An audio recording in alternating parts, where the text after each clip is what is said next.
Okay, here we go. Stand by. 3, 2, 1, action. Assume nothing. Brash, bald-faced blasphemy. Question everything. I find it extremely hard to imagine. Open your eyes. It is quite all right to be an atheist. The fastest growing group of people in the country has been measured as being those who have no belief or who are atheists. You don't have to be apologetic or quiet about it. Challenge the opposition. You see religion on 100 fronts losing the argument. And start thinking. This is The Thinking Atheist Worldwide. Yeah, 2016 was an election year. Is an election year. But I'm going to make a pact with you and with myself as your host. I'm not going to spend a whole lot of time on the election as we review 2016. We watched minute by minute the election process, the primaries and the major candidates and the debates, and minute by minute we were watching all the major headlines. I'm not going to dwell on a lot of that. We're going to talk about some of the big stuff, but I'm just going to bounce right off and talk about a whole lot of other stuff. Some of the major news stories of 2016, some of the more serious stuff. We'll get into some weird news by the end of the broadcast. We'll do some sports and entertainment news and pop culture news and technology news. We're just going to look back from January 1st of 2016 to today. And then we're going to put this year to bed because I don't know about you, I'm freaking ready. And this year has been an ass kicker. This year needs to go away. It just needs to go. Just go. That should be the motto for 2016. Just go. But we'll send it off in style with a look back at some of the biggest, the brightest, the best, the worst, the wildest, and the weirdest of 2016. With 2016, the year in review.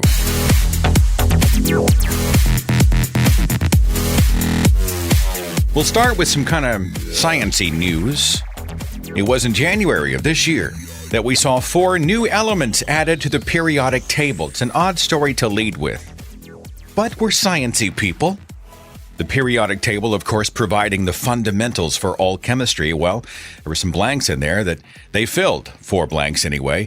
I'm going to get these names totally wrong, and I've been so busy I didn't bother to look up the phonetic, so crucify me. It's nihonium, moscovium, tennessine, and oganesson, which sound like realms in Game of Thrones, the way I pronounce them anyway. The scientists are going to crucify me. January of this year, astronomers witnessed via telescope the brightest supernova ever seen by humans, ever. It's shown about 20 times brighter than the 100 billion stars in our Milky Way galaxy.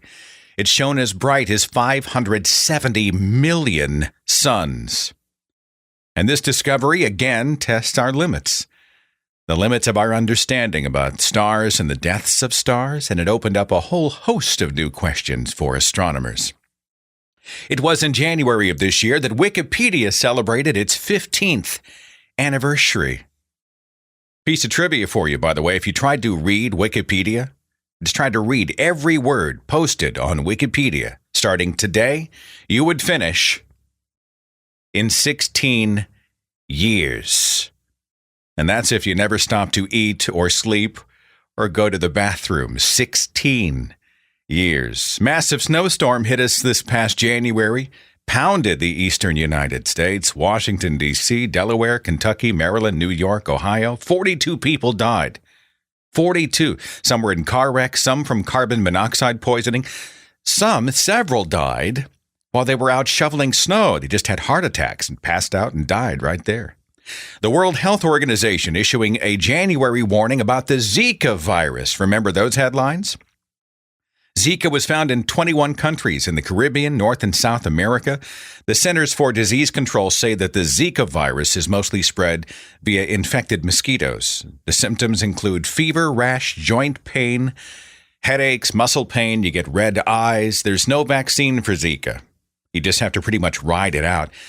Zika is named after the Zika forest. That's where the first human cases were discovered. Now, here's an interesting footnote to the Zika story. In February, Pope Francis again raised eyebrows when he suggested that contraceptives, long forbidden and maligned by the Catholic Church, contraceptives might be a useful tool to help slow the spread of the Zika virus. Contraceptives being useful and helpful? Go figure. Remember those two members of the anti-abortion group called the Center for Medical Progress, the ones who faked their identities and snuck into Planned Parenthood meetings? And they were charging that Planned Parenthood was selling fetal tissue for profit. They were indicted in January of this year. Planned Parenthood itself, of course, was cleared of any wrongdoing.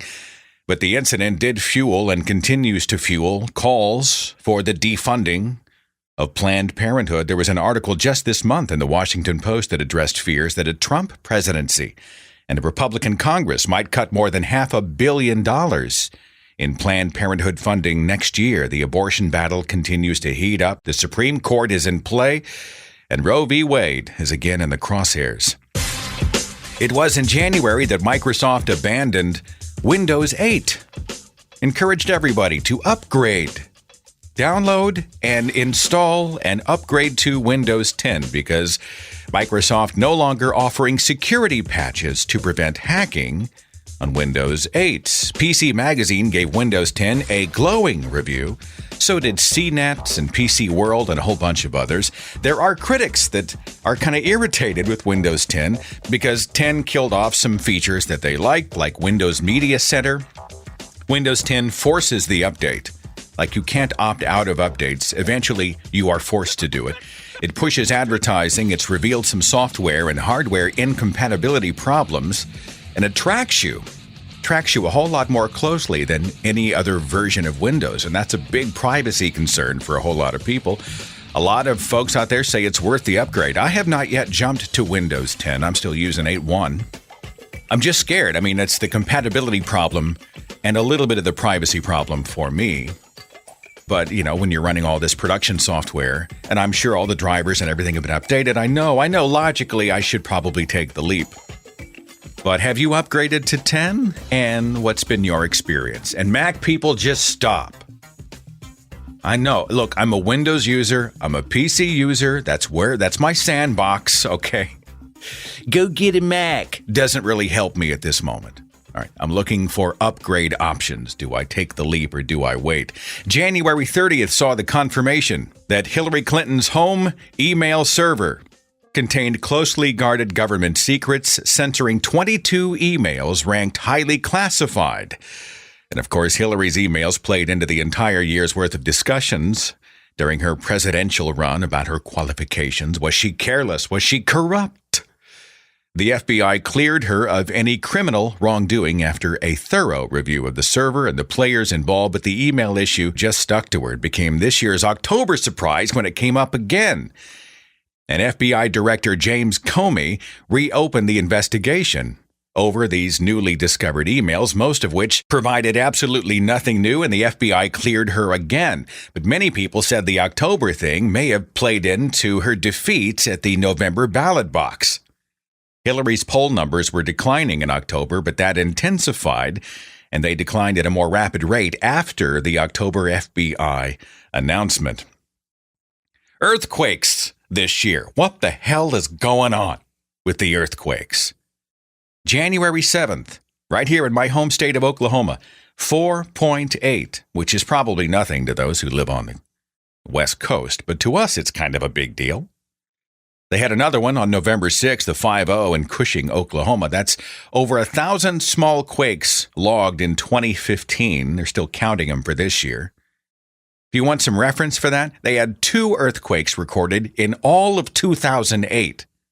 2 versus 1,000. The quakes linked, of course, to the underground disposal of wastewater and the big fracking controversy.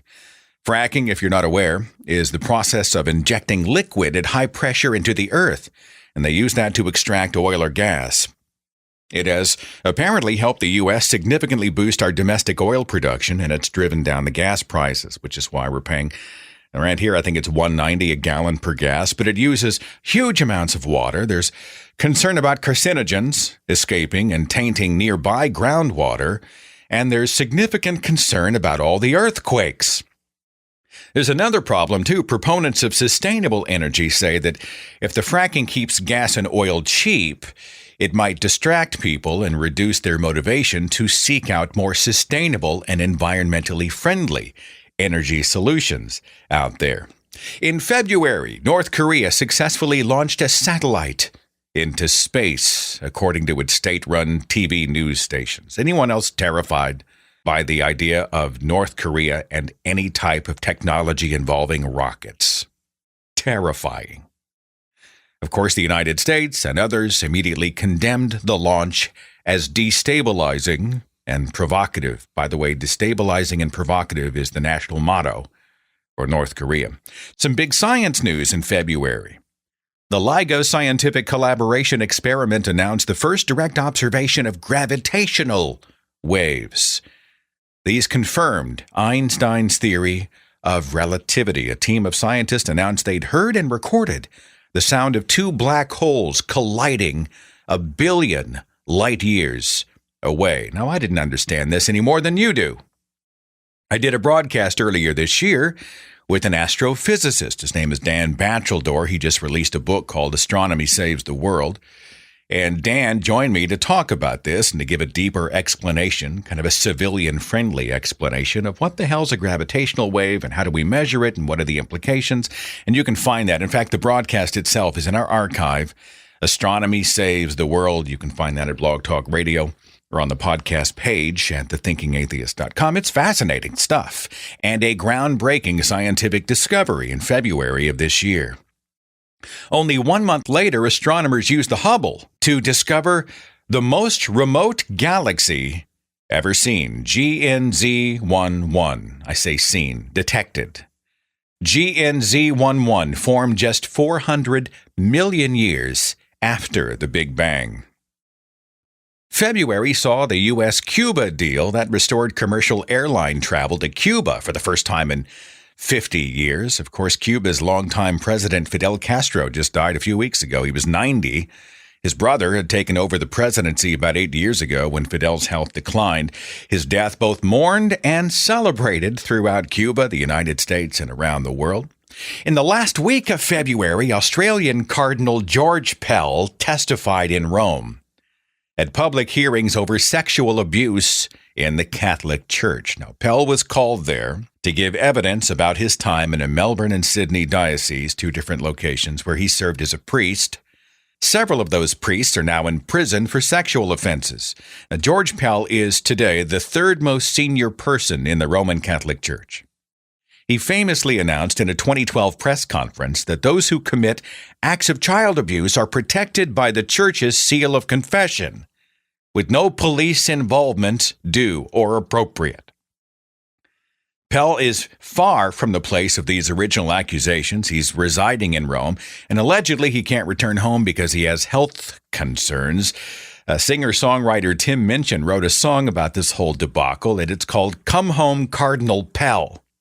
And all the proceeds from that song went to a GoFundMe campaign to pay for many abuse survivors to travel to Rome so they could witness Pell's testimony in front of the Royal Commission into Institutional Responses to Child Sexual Abuse. That song raised $55,000 for these victims on the very first day.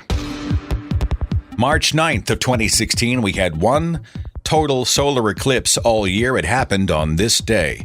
And an Alaska Airlines jet was in just the right place to catch a great view of the eclipse. Actually, it was a planned rendezvous. Alaska Airlines Flight 870 from Anchorage to Honolulu had on board about a dozen astronomers. And in window seat 32F, Joe Rao caught some really cool video of the eclipse. You can find it on YouTube.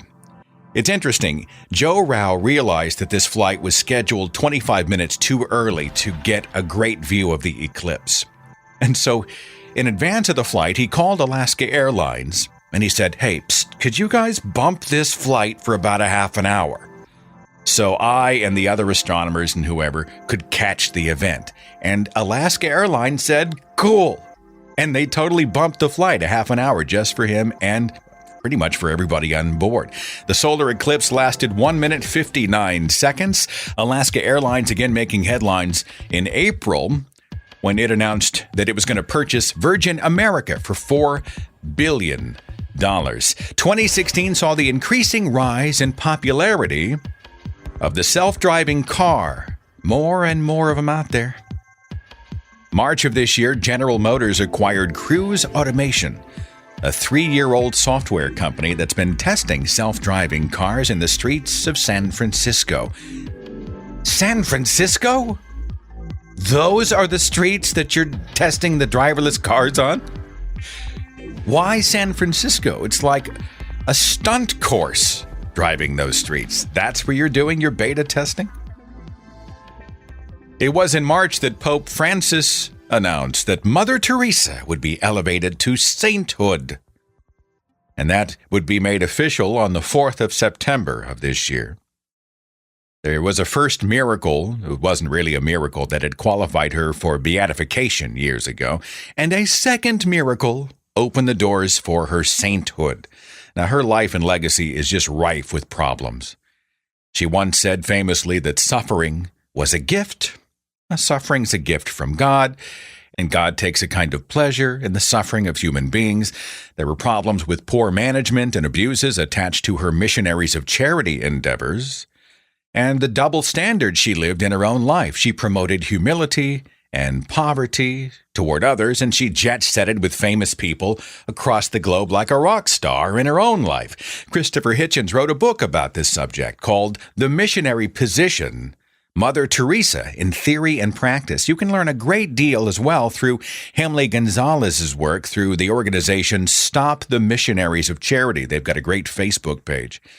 And I reference many of the problems with Mother Teresa's life and legacy in a presentation I did a few years ago called The Mother of Bad Ideas. You can find that on YouTube. Anyway, sainthood happened for Mother Teresa in September of this year. You know, it's interesting to watch people, Catholic or otherwise, when you criticize Mother Teresa. Many of them just turn to stone. They won't hear it. They won't have the conversation. They won't abide it. They're not interested.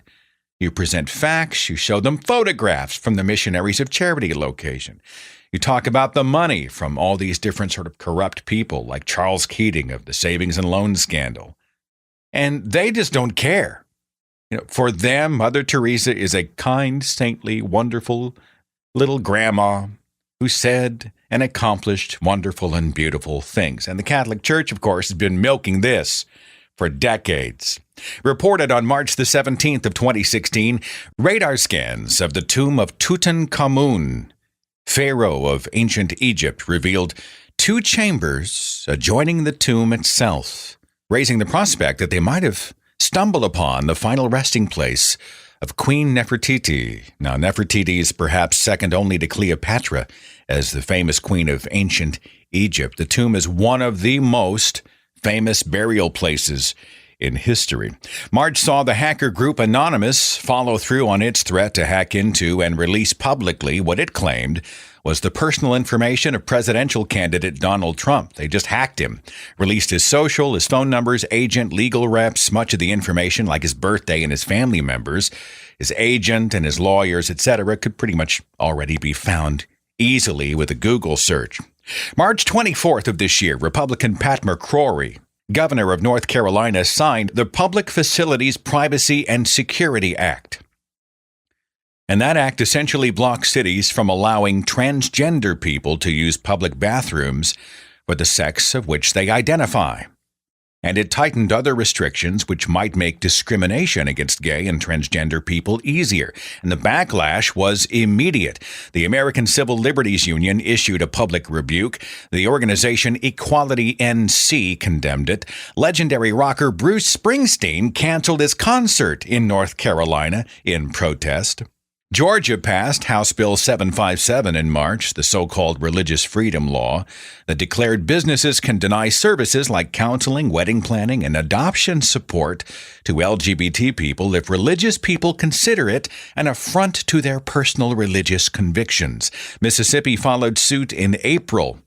Now remember, the U.S. Supreme Court made a landmark decision in the summer of 2015 that gave same-sex couples the right to marry nationwide. And while these, quote, religious freedom acts have been around for decades, they are seeing a resurgence, especially in many southern states. March saw 3 coordinated suicide bombings in Belgium, 2 at Brussels airport, another at a Brussels metro station, 32 civilians killed, over 300 people injured. The perpetrators belonging to a terrorist cell that had been involved in the November 2015 attacks in Paris. It was the deadliest act of terrorism in the history of Belgium.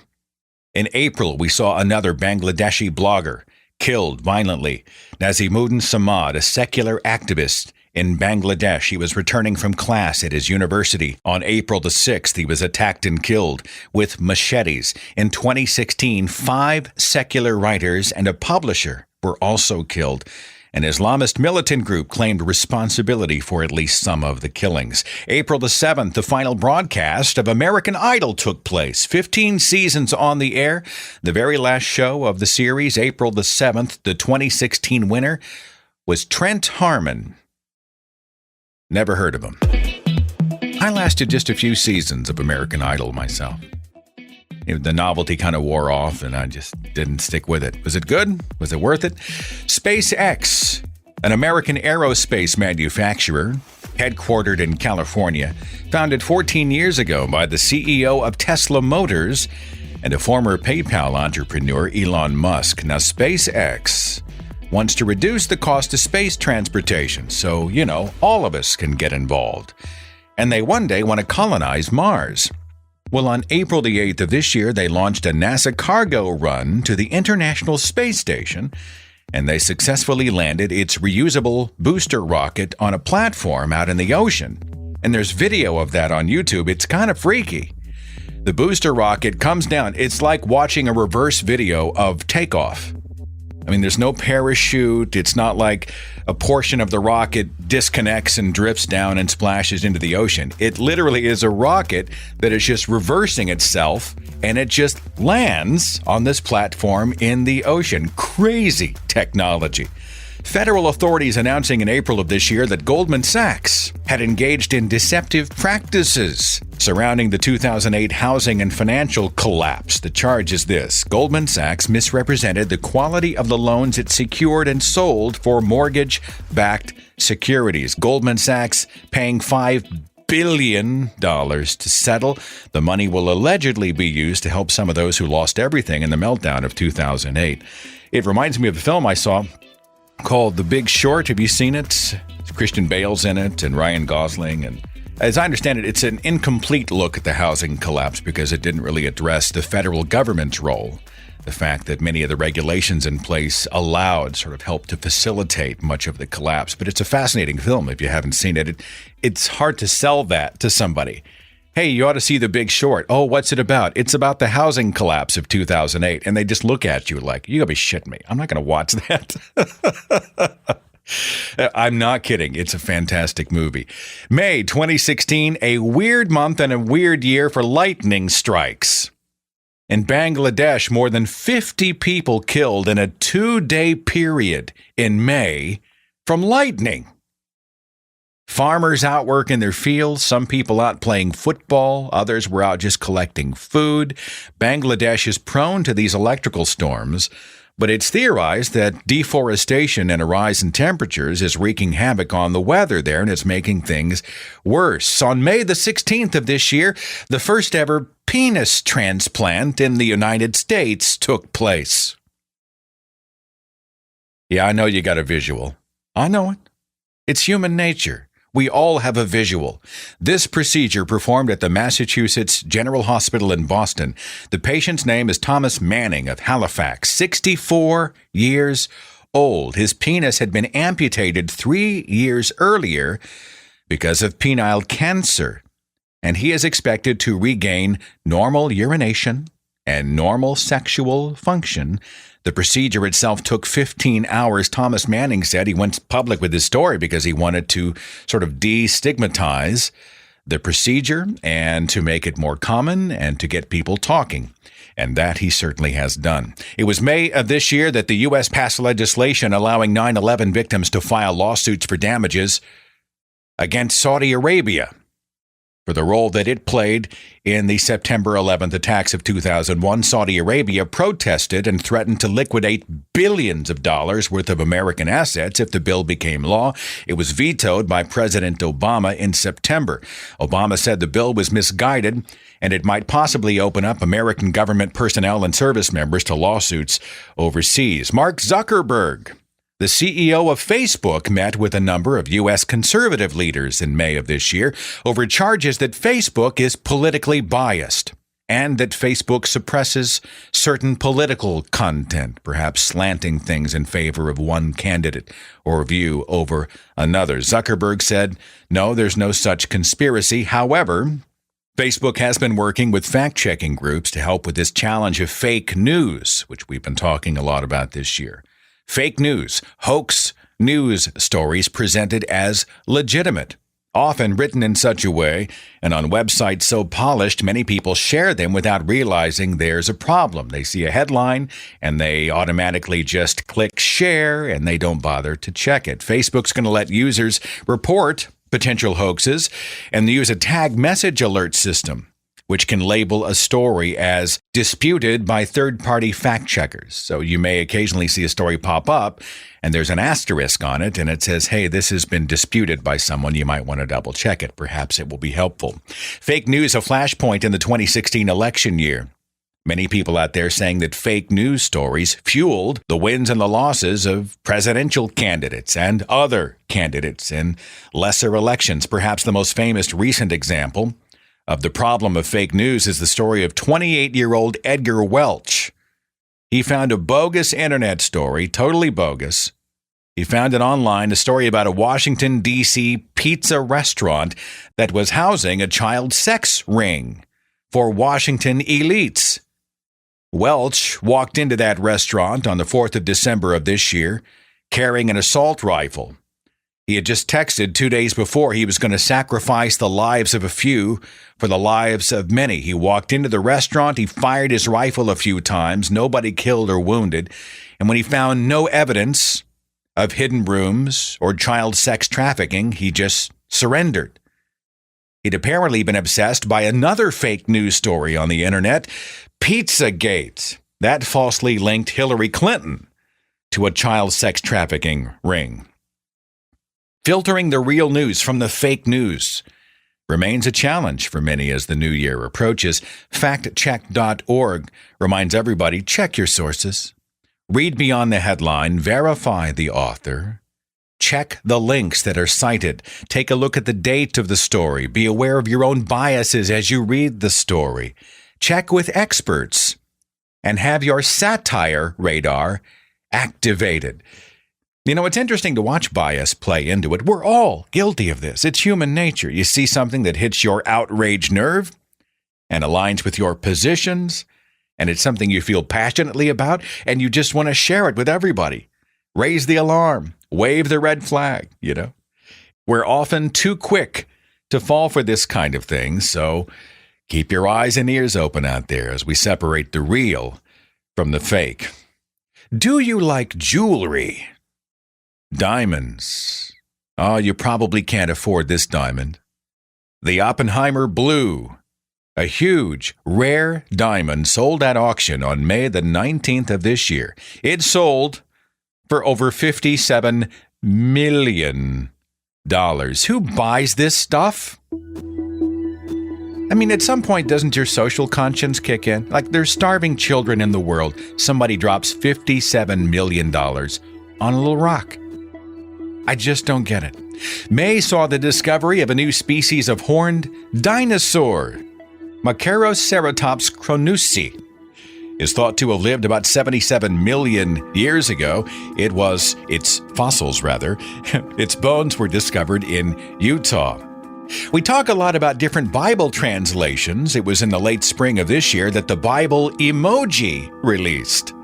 A digital translation of all 66 books of the King James Version of the Christian Bible, and various keywords are replaced with emojis.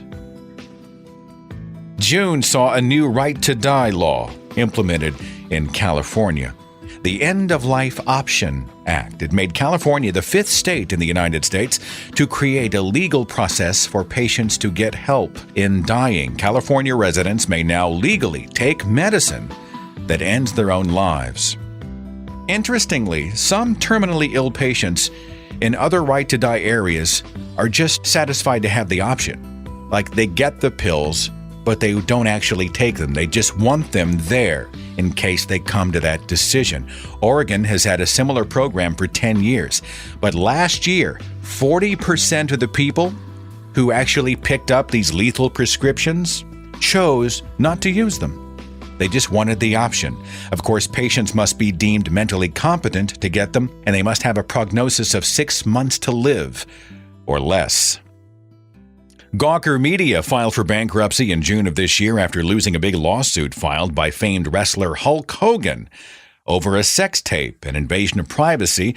Gawker has since been purchased by Univision, and there was an appeal and some countersuits. It's all been settled as of November 2nd. Gawker Media and Hogan reached a settlement for $31 million. June 12th of this year saw the deadliest mass shooting and worst terror attack on U.S. soil since 9/11. It was the mass shooting at a gay nightclub in Orlando, Florida. 49 people killed, 53 wounded. The gunman, Omar Mateen, had sworn allegiance to ISIS. It was in June of this year that Microsoft bought LinkedIn for $26 million. Does anybody use LinkedIn? Does anyone use it? I see it everywhere, but I don't know anybody who actually uses it. Canada made news in June of this year when the House of Commons approved a bill to make the lyrics of its national anthem gender neutral. In the song, O Canada, the phrase, in all thy sons command, now says, in all of us command. June was the month of Brexit, where the United Kingdom voted to leave the European Union. It was in June that the maker of Oreo cookies and Cadbury chocolates tried to buy the Hershey Company, all these sweets converging, but it didn't happen. The $23 billion takeover bid was rejected by Hershey. In July, NASA's Juno spacecraft reached Jupiter, and it entered orbit for a 5-year mission. It was in July that we saw the takeoff of the phenomenon of Pokemon Go. Pokemon Go, a free-to-play, location-based reality game where you walk around these real-world locations and you hunt these little pocket monsters. It was so popular, you could just drive around, look out your window. You could see people everywhere, their faces glued to their phones as they were walking or perhaps even running to various spots to catch these Pokemon using a GPS-driven app on their phone.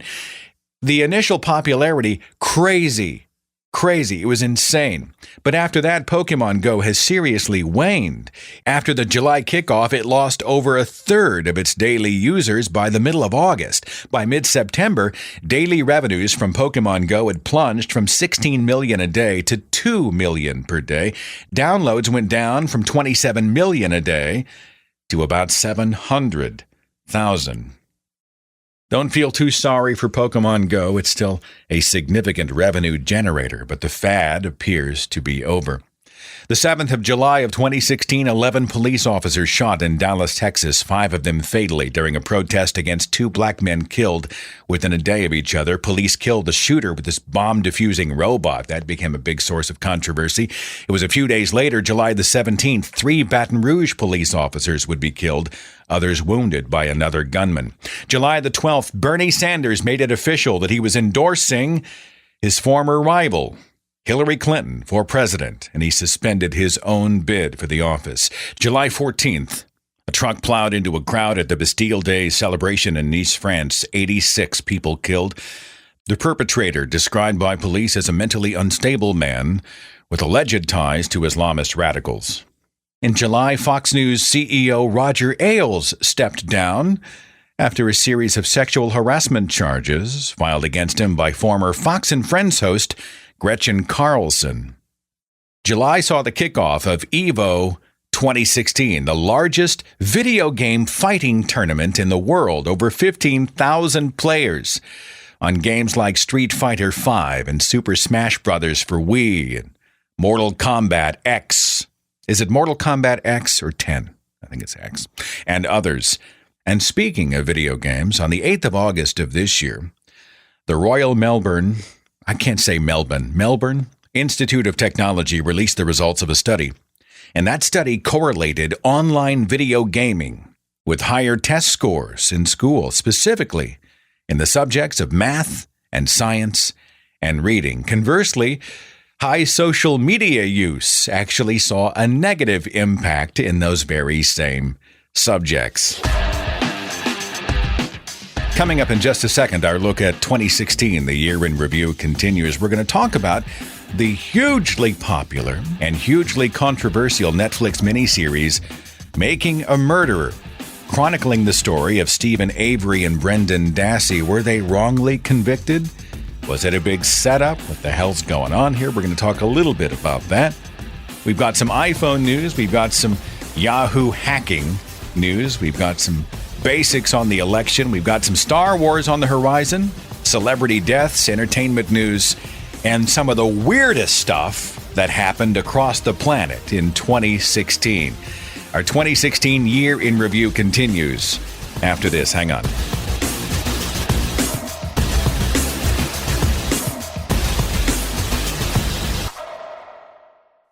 You know, it's interesting over these past few weeks how many people have done their shopping online, but then actually drove to the post office for all the letters and packages. My friends, let 2017 be the year that you streamline, you save the time, you skip the trips, and you handle all your postage from the convenience of your own desk with Stamps.com. Everything you would do at the post office, you can do at your desk. With Stamps.com, you can buy and print postage. You can handle postage and labels for any letter or package. The mail person picks it up. If you need a special delivery, you can arrange that, no problem. You just saved how many steps and how much time with Stamps.com. I've used them myself for years, for payments, for shipping books out, for miscellaneous gifts and packages for friends. It's awesome.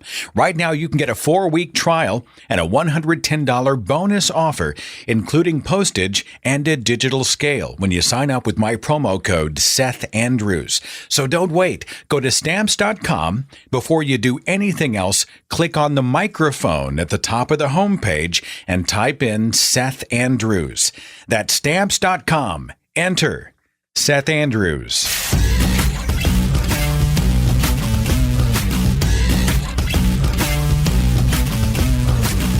I'm one of millions of people who got caught up in this 10-episode Netflix documentary series called Making a Murderer. Now, it's impossible to sum everything up, and if you want to watch the series, I'm really not giving too much away. I'll just give you the basics. Stephen Avery is a guy who was wrongly convicted on rape charges, did like 18 years in prison before he was finally exonerated. So he gets out, and a murder takes place, the murder of Teresa Hallback. And he's like the last person to see her. He's accused and convicted, and he's doing prison time, a life sentence, I believe a life sentence, for her murder. And his nephew, Stephen Avery, was also convicted as an accomplice, an accessory to the murder. And so the documentary is essentially talking about the setup and how Stephen Avery could not have done this, and the hugely improper interrogation which took place with 16-year-old Brendan Dassey. And you should see the video. I mean, the interrogation video is extremely compelling when you see that they took this kid and just set him up. Now, after the series was over, of course, you know, my blood's up and I'm pounding my fist on the countertop. This is an injustice. This has to be overturned. But I calmed down and I went and I did some homework. As I understand it, there's a tremendous amount of evidence that did not make it into the documentary. Evidence that actually convicts Stephen Avery, that implicates Stephen Avery in the murder. He may not be as innocent as the show says he is. But I'm most interested, again, in Brendan Dassey because this kid, I think, just got caught up in all this. He had no idea what was going on. He's been in prison for 10 years. Well, August of 2016 saw a federal judge order that Brendan Dassey be released from prison over being wrongly convicted. That release was then blocked by a federal appeals court just last month. Now, the producers of Making a Murderer are at this moment developing season 2, another round of episodes on this story for Netflix. It's in production now. I believe it releases in 2017. It was in August of this year that the U.S. Justice Department said it would phase out the use of privately owned prisons. It was on the 5th of August that Republican presidential candidate Donald Trump declared to the world that he wanted to block nearly all foreign Muslims from entering the United States. It was in August that Twitter announced it had deleted 235,000 Twitter accounts. Those Twitter accounts linked to terrorists and terror organizations. Bizarre story out of Norway, August 29th, a freak lightning strike killed 323 reindeer. These poor things are just out grazing in a field. Lightning strikes, boom, they're all dead. The photographs of that scene are crazy. In August, researchers from the University of Texas at Austin revealed that Lucy, our renowned hominin relative, likely died over 3 million years ago, and she died after falling out of a tree. September, a Pennsylvania judge set a trial date for comedian Bill Cosby.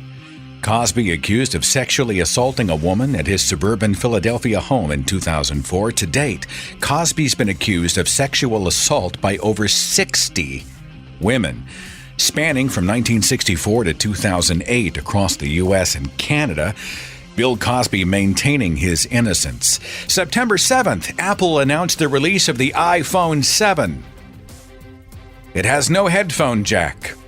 Now watch the cat fight over this particular quote-unquote update. Not coincidentally, of course, iPod pitching the AirPods, their wireless earbuds. They've got a strange look about them, too. It looks like somebody just took a set of standard earbuds and just took some clippers and clipped the cord right off of them. But I guess they stick in your ears just fine, and they seem to work okay. The big complaint is that they're separate pieces, no longer connected by a cord. So if you lose, say, the left ear, it'll cost you $69 to replace it. Thanks, Apple. September saw the claim by a researcher from the University of California that the sugar industry might have manipulated heart disease data to underplay the role that sugar plays in heart disease. The study talked primarily about fat, not sugar.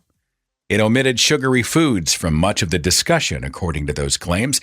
September the 23rd, Yahoo revealed it had been hacked in 2014. Hey, wait a minute.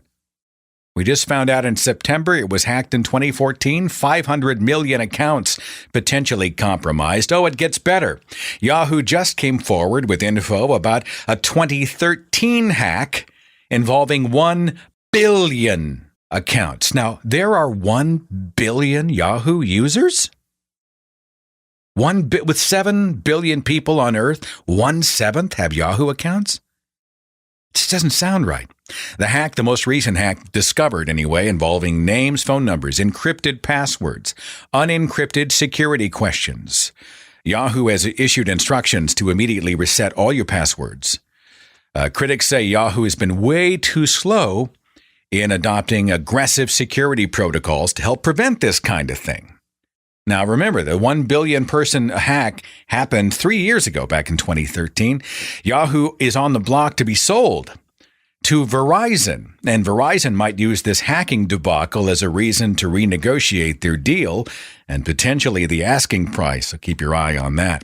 October saw some interesting entertainment news. Janet Jackson announced her pregnancy in October of this year at the age of 50.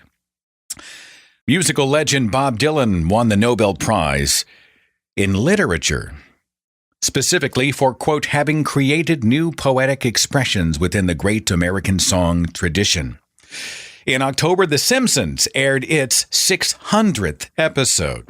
In October, Australian paleontologists discovered a new species of dinosaur, a wide-hipped, long-necked, four-legged plant eater, about half the length of a basketball court with shoulders 10 feet off the ground. They named it Savannosaurus elytorum. It's actually named after people. Elytorum, after David and Judy Elliott of the Australian Age of Dinosaurs Museum. They were responsible for the discovery. It's estimated this particular dino lived in Australia 95 to 98 million years ago. The 8th of November, 2016, Donald Trump wins the U.S. presidential election. By Electoral College, Hillary Clinton goes on to have nearly 3 million more popular votes than the man who defeated her. Vanity Fair just released an article about a Qualtrics poll that revealed that 52%, more than half of Republicans, still think their candidate won the majority vote, the majority of individual votes from the election. On November the 28th, Trump tweeted that he lost the popular vote because millions of people voted illegally. Now, he provided no evidence to back it up, nor did his concern about massive voter fraud, right? He's making the admission that there's massive voter fraud, nor did that concern prompt him to demand an immediate recount. December saw the CIA's conclusion that Russia actively interfered in the U.S. election. In an attempt to benefit Donald Trump, Republicans responded with a mild shrug. President Barack Obama made a December 19th statement, blaming Hillary Clinton's loss on the fact that the Democrats failed to campaign in hard-hit rural areas. Filmmaker Michael Moore said he would pay GOP electors fines if the electors voted against Donald Trump, provided they were voting their conscience. December 7th of this year, Donald Trump was named by Time magazine as its person of the year. December provides yet another window into the plight of Syrian refugees as thousands continue their attempt to flee Aleppo, a city ripped apart in a political and literal battle between the president and his forces and the rebels who want to overthrow him. Aleppo has a population of over 2 million. It is Syria's industrial and financial center. December 19th, an assassination in Turkey which resembled a scene from the film Reservoir Dogs. A man dressed in a suit and tie assassinated Russia's ambassador to Turkey, shot him 9 times in the back as the ambassador was speaking at the podium at an art exhibit. He was a police officer, 22 years old. All of a sudden, he opened his jacket, pulled out the gun, and shouted about jihad and said, "We are the ones who pledge loyalty to the Prophet Muhammad and fight jihad as long as we live. Allahu Akbar, God is great, God is greatest. Do not forget Aleppo. Do not forget Syria. Do not forget Aleppo." He was killed by his former colleagues in the police department shortly after the assassination. The execution caught on film and subsequently went viral on the internet. And of course, December saw the Berlin Christmas market attack where a truck crashed through a crowded market, leaving 12 dead, 49 wounded. The killer, a Tunisian man. He was tracked using identity papers found in the cab of the vehicle. He was killed in a shootout with police only a few days later. His name, Anis Amri. He'd apparently been on a dangerous person's watch list in Germany, placed there as far back as March. He had a history of criminal activity in Italy, and he had pledged allegiance to ISIS. Let's lighten things up with some entertainment news, shall we? In film this year, January saw Star Wars: The Force Awakens become the highest-grossing film of all time in North America. It overtook Avatar. It has grossed over $2 billion worldwide. And another Star Wars spin-off, Rogue One, of course, is on everyone's lips this month. I just saw it a few days ago. Had a great time. It's open to great reviews. Big box office, a $290 million debut weekend. That's the 12th largest movie opening of all time. Many people are saying, and this might be sacrilege to some, but many are saying Rogue One is the best Star Wars film since The Empire Strikes Back. I will let you duke that one out, okay? A very close call for Star Wars icon, television actor, film actor, and author Carrie Fisher after going into cardiac arrest on a flight from London to L.A. this past weekend. United Airlines flight crew and emergency workers at LAX immediately responded. She was rushed to the emergency room, then intensive care. Her mother, Debbie Reynolds, made a Christmas Day announcement that Carrie Fisher is in stable condition and they will provide any updates. Carrie Fisher is 60 years old. It was on the 9th of December that American acting legend Kirk Douglas, Spartacus, turned 100 years old. He is one of the last living movie stars from Hollywood's golden age. It was this year that filmmaker Spike Lee and actress Jada Pinkett Smith boycotted the Oscar ceremony. They were protesting the fact that all the major nominees were white. The big winners at the Oscars this year, Best Picture went to Spotlight. Leonardo DiCaprio finally won his Oscar for the film The Revenant. Brie Larson for Room, Best Actress. There's a film that snuck up on me. We happened to catch it on Amazon the other day. You have to give it a chance, but really, it's just fantastic stuff. It's really well made. Supporting actor went to Mark Rylance for Bridge of Spies. Supporting actress went to Alicia Vikander for The Danish Girl. Inside Out won Best Animated Feature. Best Documentary went to Amy, a film about the life and death of singer-songwriter Amy Winehouse. Best Original Song. It was Sam Smith's The Writings on the Wall from the James Bond film Spectre. And finally, Best Director went to Alejandro Inarritu for The Revenant. Interestingly, if you watch the Oscars this year, it was a badass action movie that took a whole lot of the other awards. Mad Max Fury Road won for costume design, editing, makeup, production design, sound editing, and sound mixing. Here's some interesting film-related news involving actor Robert De Niro.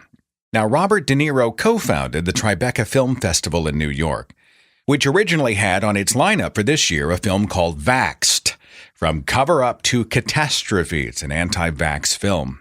Vaxxed alleges that the CDC had potentially covered up links from vaccines to autism. The Washington Post and many others exposed the flaws in this film, starting with the debunking of the link between vaccines and autism over fraudulent or just plain false research, and that the film's director is a guy named Andrew Wakefield, a former physician who published fraudulent research and discredited claims back in 1998. He ultimately had his medical license revoked. Robert De Niro has a son who has autism. Robert De Niro watched the film Vaxxed and declared it did not contribute to or further the discussion about vaccines or autism and would not screen it at the Tribeca Film Festival in New York. And good for him. In music news, on April 23rd of this year, Beyoncé released the best-selling album of 2016 titled Lemonade. At the 59th Grammy Awards, Bruno Mars' Uptown Funk won Record of the Year. Album of the Year went to Taylor Swift's 1989. Best New Artist, Meghan Trainor. Song of the Year went to Ed Sheeran, Thinking Out Loud. Country Album's Chris Stapleton for Traveler. Rap Album to Kendrick Lamar to Pimp a Butterfly. And Best Rock Song to Alabama Shakes, Don't Wanna Fight. In sports news for 2016, February 7th, in American football, the Denver Broncos beat the Carolina Panthers 24-10 in Super Bowl 50. Broncos outside linebacker Von Miller named Most Valuable Player. February 21st, Denny Hamlin won the 2016 Daytona 500. He won by 0.011 seconds. That's the closest margin in the history of the Daytona 500. March saw the retirement announcement by football quarterback Peyton Manning after 18 seasons in the NFL. Russian tennis superstar Maria Sharapova tested positive this past March for a banned substance called meldonium.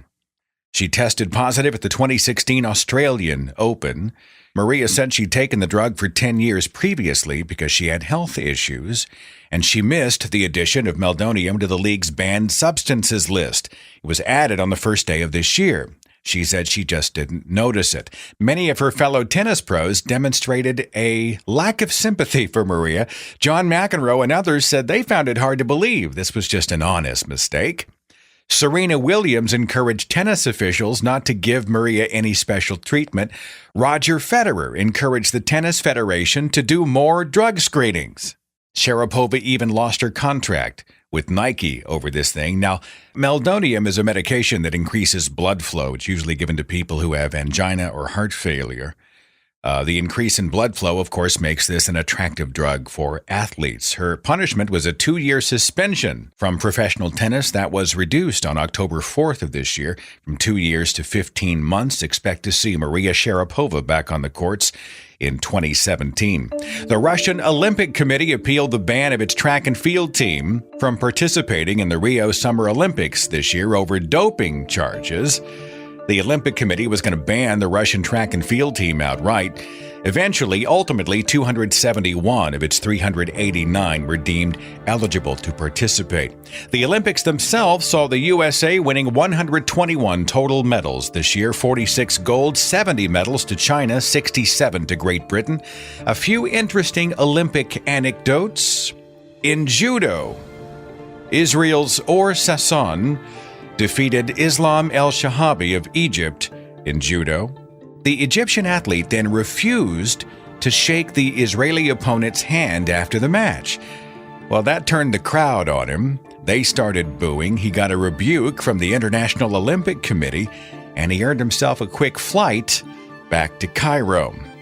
But here's some sportsmanship in the Olympics. New Zealand's Nikki Hamblin stumbled during the 500-meter run. American Abby D'Agostino was behind her and went down as well. Well, as D'Agostino stood up, she reached down and she offered the New Zealand athlete a hand and encouraged her to keep on. And then the American athlete fell, again, her right knee injured. Hamblin stopped to assist her. Now, of course, neither won the race, but they both finished. They both won a standing ovation from the crowd. Both were given places in the final. Only Hamblin was able to participate. There was a marriage proposal between two Chinese diving athletes, and it happened at the medal podium. How romantic is this? Tin Kai got on one knee and proposed on international television to Huizi. And it's, I guess, a really good thing she said yes with so many people watching. Fiji had never before won an Olympic medal of any kind. Ever. And that changed in 2016 with a rugby win over Great Britain, and the entire team then broke into song. It was really something. American swimmer Katie Ledecky shaved 2 seconds off her own world record in the 800-meter freestyle. The second-place finisher in that race came in 12 seconds slower than Katie Ledecky did in the 800-meter.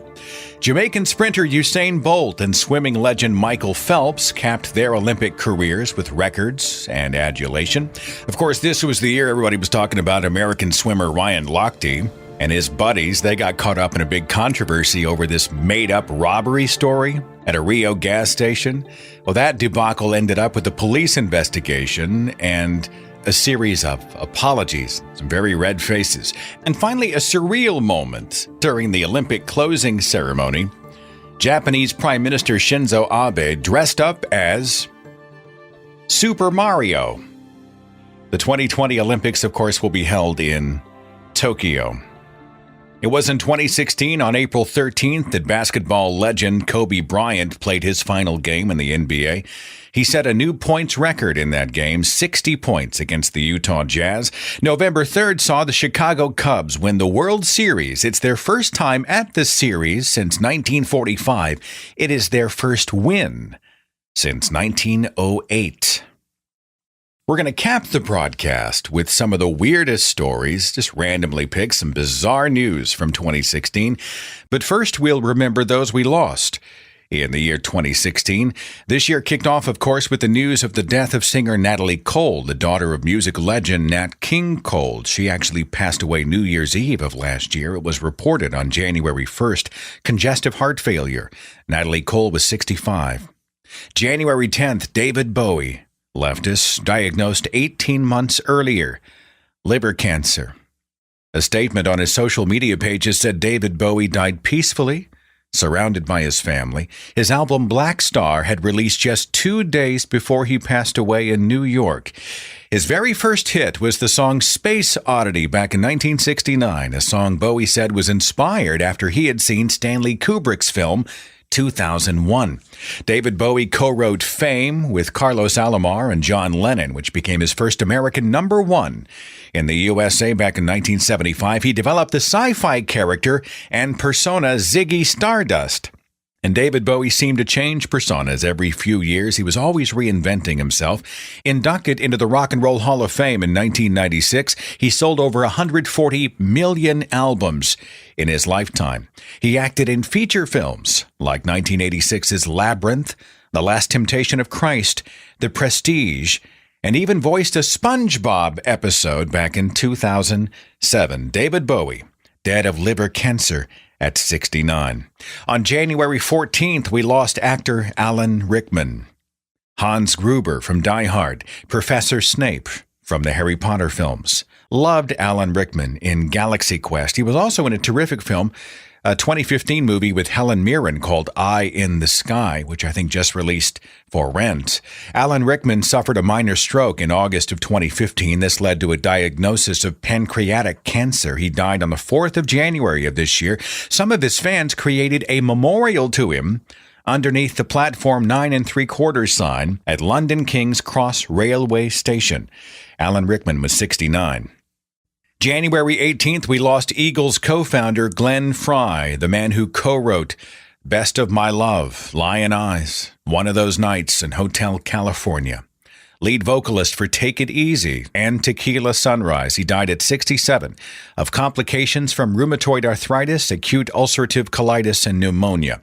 Singer Celine Dion lost her husband Rene in January. He died of throat cancer. Harper Lee passed away this year on February 19th. Of course, she's the author of the 1960 Pulitzer Prize-winning novel To Kill a Mockingbird. Former First Lady of the United States Nancy Reagan died on March the 6th. Congestive heart failure. She was 94. He was discovered April 21st, collapsed and unresponsive in an elevator at his Paisley Park Studios compound. Prolific pop musician Prince was found to have died from synthetic fentanyl. It's a dangerous counterfeit drug found in a mislabeled bottle inside his home. It's unclear if the manufacturer mislabeled the pills or if it was obtained illegally. Fentanyl's 50 times more potent than heroin, up to 100 times more potent than morphine. Over his career, Prince's hit library is just huge, with songs like When Doves Cry, Purple Rain, Little Red Corvette, 1999, Kiss, Raspberry Beret, Alphabet Street, Sign of the Times. Prince was his actual birth name, by the way, Prince Rogers Nelson. He was 57. On June the 3rd of this year, we lost boxing legend Muhammad Ali. He died in Phoenix of respiratory complications. He was 74. Beloved TV actor Alan Thicke just passed away on December 13th. He's best known for playing the sitcom dad on Growing Pains. He was out playing ice hockey with his son, just collapsed and died shortly afterward of a heart attack. Mrs. Brady of the Brady Bunch, Florence Henderson. She died November 24th of heart failure. She was 82. Actress Patty Duke died March 29th at 69. Country music legend Merle Haggard passed away April 6th. He was 79. Comedian Gary Shandling of a massive heart attack March 24th. He was 66. We lost Gene Wilder this year of Willy Wonka and the Chocolate Factory. He'd played so many great comedy roles over the decades, including the iconic Dr. Frankenstein in Mel Brooks' Young Frankenstein. He died of complications from Alzheimer's on August 29th. He was 83 years old. November 7th, we lost Leonard Cohen, singer, songwriter, musician, poet, novelist, painter, a true Renaissance man.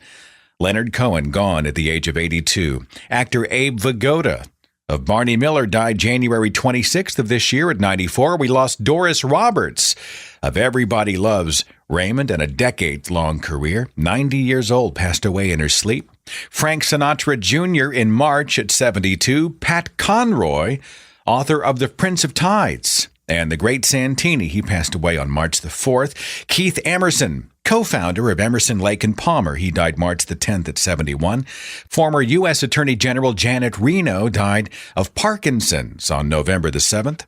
U.S. Supreme Court Justice Antonin Scalia, often referred to as the most conservative justice on the Supreme Court, found dead in his room during a hunting trip with friends on February the 13th. He was 79. Female world wrestler Chyna was found dead at her home in Redondo Beach, California on the 20th of April of this year. Accidental drug overdose, Valium and Ambien. She was 45. Actor Anton Yelchin, he gained global fame by recreating the iconic character of Pavel Chekhov in the new Star Trek movies. He was killed in a freak accident on June the 19th. His own car rolled backwards down a hill and pinned him against a wall. He died at the age of 27. Miss Cleo, the famous psychic from the 90s, she died this year on July 26. She was 53. Actress Zsa Zsa Gabor passed away just a few days ago, December the 18th. She was 99. Golfing legend Arnold Palmer passed away in September. He's generally regarded as one of the greatest players in the history of golf ever. He was 87. We lost Eric Bowersfield in 2016. You don't know his face, but you might know his voice. He was the voice of Star Wars Admiral Akbar, who uttered the iconic line, "It's a trap." Yeah, that was him. He was 93 years old. Another Star Wars icon left us in 2016, the man inside the droid, Kenny Baker, who played R2-D2. He passed away August 13th at the age of 81. Grizzly Adams died this year. Dan Haggerty, spinal cancer in January. He was 74. Astronaut John Glenn, the first American to orbit the Earth. He went on to become a Democratic senator from Ohio. He served 4 terms in office. He once even ran for president of the United States. And he returned to space 36 years after his Mercury flight on October the 29th, 1998, went back up into space as part of the Discovery shuttle crew. At 77, John Glenn became the oldest person ever to go into space. He died December the 8th of this year. He was 95 years old. A surprising and sad Christmas Day announcement that pop superstar George Michael had died. His long and successful career began in the 80s as a member of Wham! Before becoming a solo artist sensation. Fellow artists and fans across the planet poured out their support at the news of his death. His manager said he died of heart failure at his home. George Michael was 53.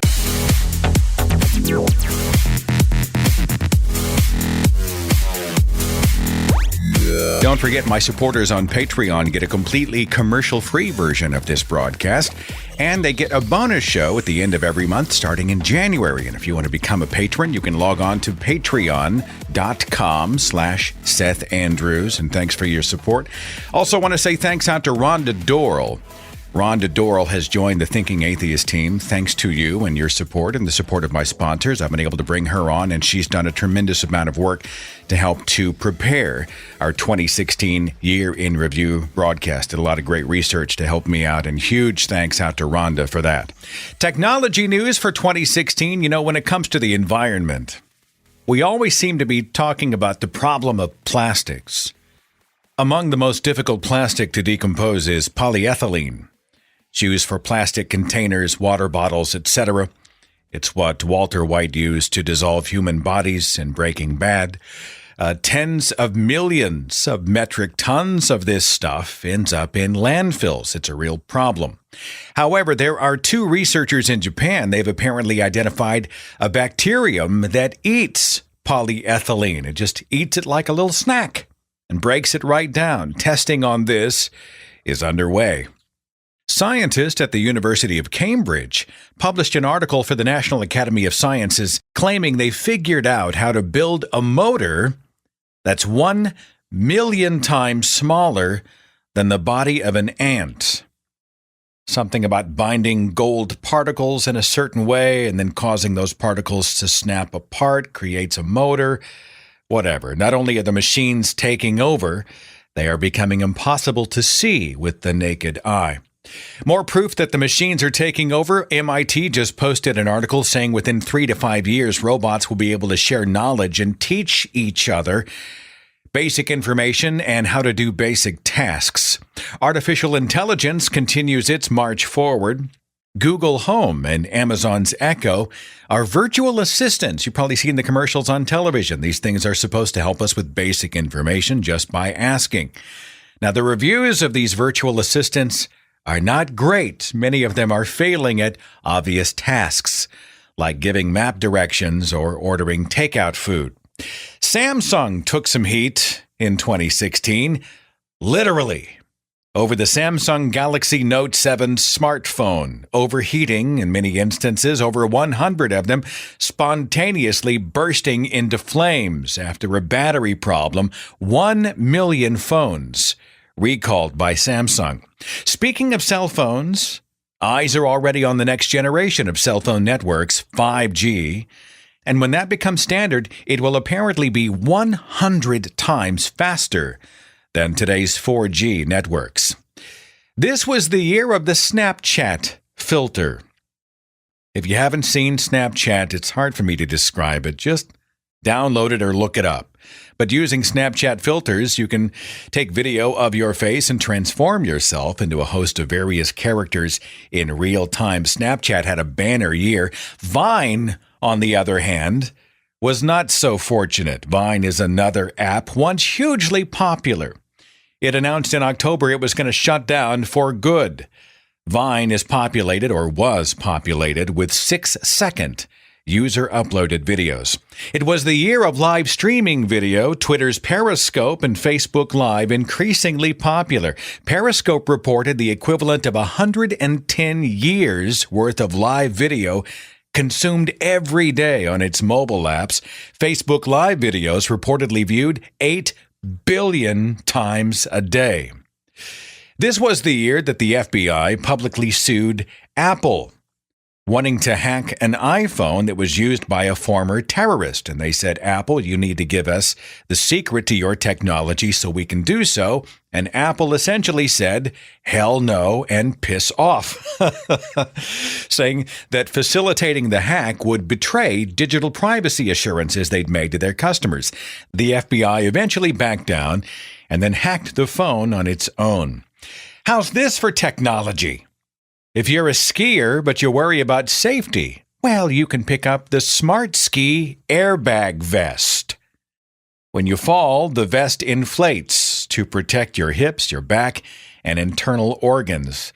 The cost $1,200. I saw something recently as well. It's an airbag bicycle helmet. And so if you're in a bicycle accident, as you fall, the entire airbag inflates, encompassing your head. It's very surreal, but also very cool. In May of this year, Dubai opened the world's first functioning 3D printed office. The printing material was a special mixture of cement made just for the occasion. It's a one-story office. The printer itself used to make the room.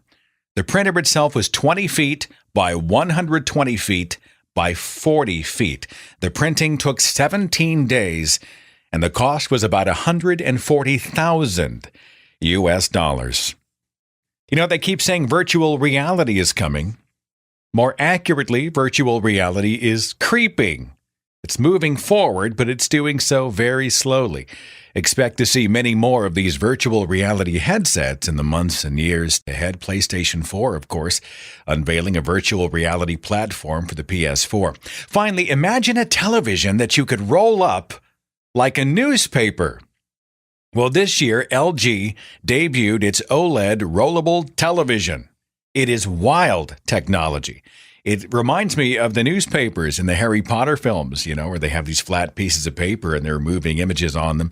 It leads to a host of possibilities. I mean, imagine rolling up your TV like you would a piece of paper. You just pop it in a backpack or wherever, and you can take it with you wherever you go. The era of slim digital televisions just got a whole lot slimmer.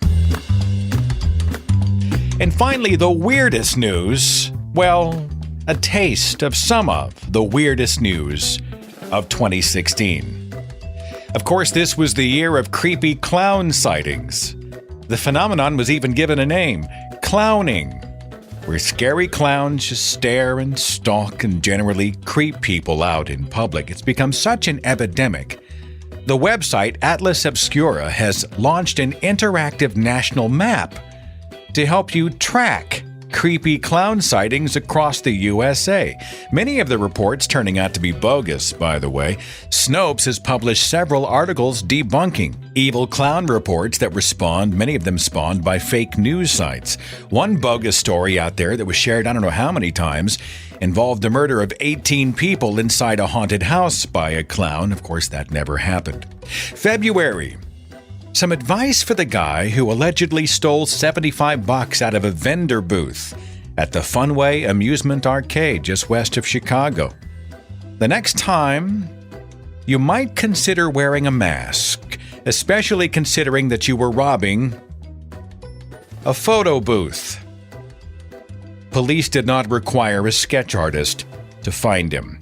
December 10th, David Grigsby and Robert Bourne were discussing their master plan. A robbery of Brothers Barbecue in Danville, Kentucky. They sat in their car and they worked out the details. The problem was, one of them accidentally butt-dialed 911.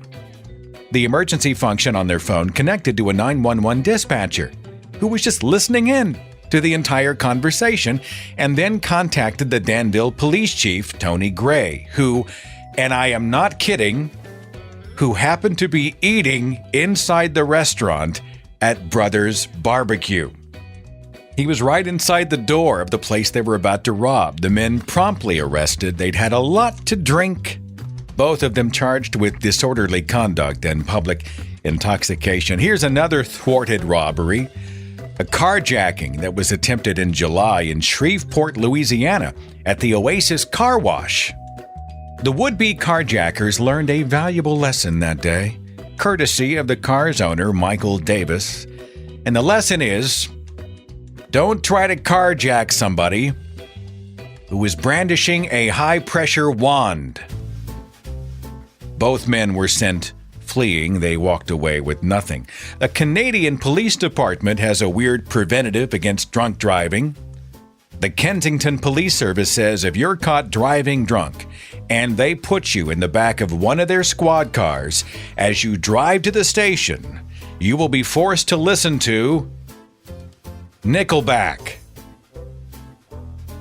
Would you like some coffee that'll take the edge off? The San Diego company called Brew Buds has debuted the single-serving coffee pod that also holds cannabis. Each cup has between 10 and 50 milligrams of the marijuana chemical THC, plus a jolt of West Coast roast coffee.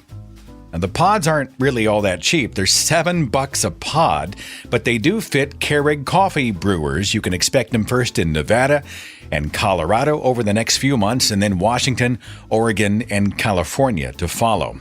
A 28-year-old South African man could probably use something to calm his nerves. In November, he endured a case of penile strangulation. Now stick with me, okay? Allow me to elaborate. He had squeezed his own wedding ring around his penis in an attempt to heighten sexual response. The penis was not happy about this, and it began to swell. 4 hours later, he's at the emergency room, driven there by his mother. They couldn't get the ring off with a saw because, well, there was so much swelling, they were damaging his organ. So they used a needle to relieve the swelling and finally were able to slip the ring off. And yes, there are photographs. Take a moment and recover after that one. Imagine you're on an airplane. You're trying to relax. You're trying to get to your destination, and you look up and you see something above you. You can't quite make out what it is until you realize a snake is crawling out of the overhead bin above you. What would you do? Well, it happened. It happened on an Aeromexico flight bound for Mexico City last month. The flight landed without incident. The reptile was secured. For the record, there was no sign of Samuel L. Jackson. Snakes on a Plane. You ever see the movie? Yeah, skip it. It's crap. You know, we've all been frustrated with the election season. Probably not quite as frustrated as Christina Ferguson of Amherst Junction, Wisconsin. She stormed into a meeting that she thought was attended by a bunch of Trump supporters. She was holding something in her hand. She was holding a jar of Jif peanut butter. Well, she was escorted out, and afterward, she loitered in the parking lot and then smeared 30 cars with Jif peanut butter. Now, it turns out this was not a meeting of Trump supporters. To add insult to injury, she got the group wrong. It was a local conservation and outdoor preservation club.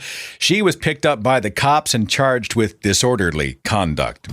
A 38-year-old woman was arrested in Springwood, Australia in November. Cops pulled her over about 3 a.m. They were suspicious that the drunk driver had perhaps driven through someone's backyard. Now, why did they suspect this?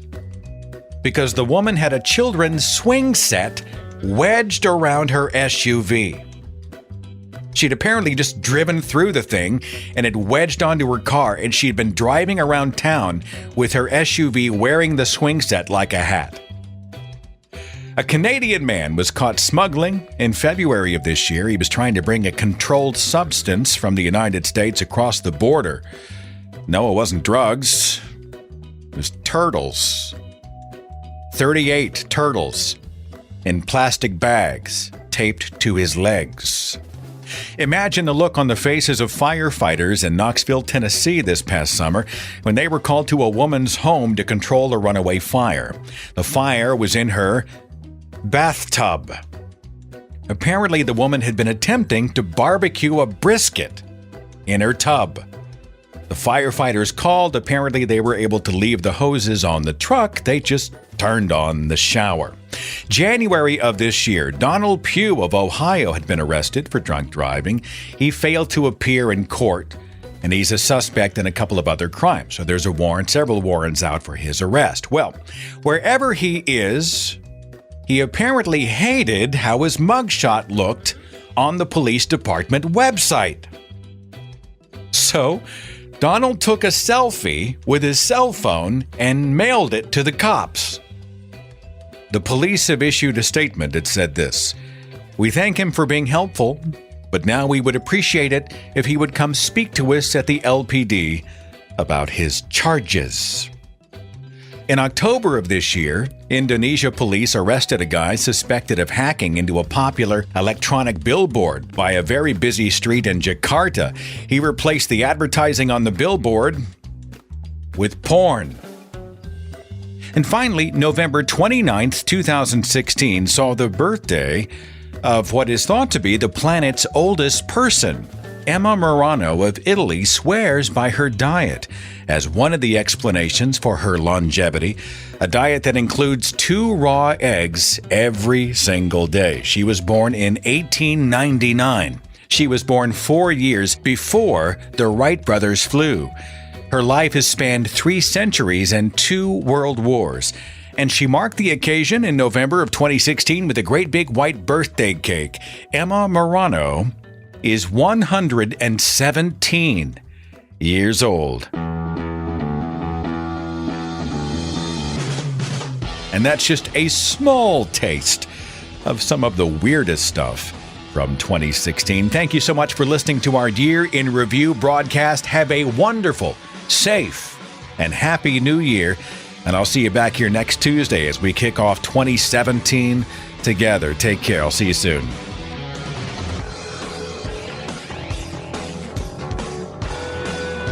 Follow The Thinking Atheist on Facebook and Twitter. Watch dozens of original videos on the Thinking Atheist YouTube channel.